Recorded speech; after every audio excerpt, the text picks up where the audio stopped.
คิดถึงคิดถึงน้องจึงฝากเพลงถามข่าวคิดถึงน้องไม้พี่บ่าว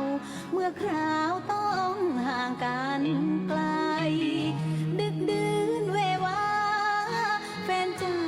เธอคิดถึงใครเราคิดเหมือนกันใช่ไหมเมื่อยามที่ห่างไกลกันโรไม้โรไม้